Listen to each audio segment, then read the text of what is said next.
سننے والے کو میرا آداب و سلام۔ نمرا کی شادی ہو چکی تھی۔ روہل اس کے ساتھ بہت خوش تھا اور شادی کے چند مہینوں بعد نمرا پریگننٹ بھی ہو گئی۔ گھر میں خوشیوں کا ماحول تھا، مگر ایک دل تھا جو اندر ہی اندر ٹوٹتا جا رہا تھا، سنان کا۔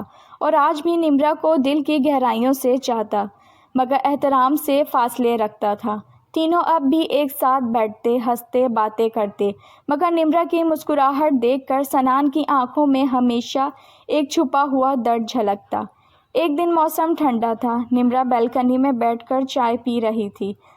سنان آیا، خاموشی سے اس کے پاس بیٹھ گیا۔ خوش ہو نا تم؟ سنان نے دھیرے سے پوچھا۔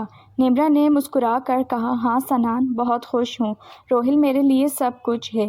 سنان نے یہ سن کر سر جھکا لیا، دل جیسے ایک لمحے کو رک گیا، مگر اس نے مسکرا کر کہا، بس خوش رہو ہمیشہ، میں یہی چاہتا ہوں۔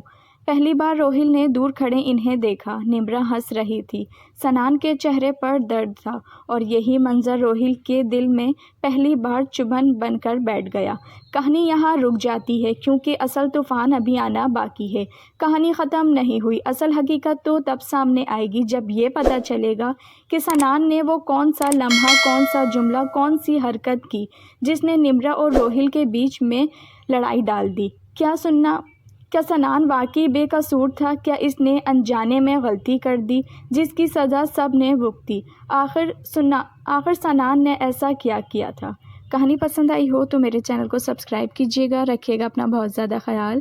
کل ملوں گی آپ کے ساتھ نئی کہانی کے ساتھ، اجازت دیجیے، اللہ حافظ۔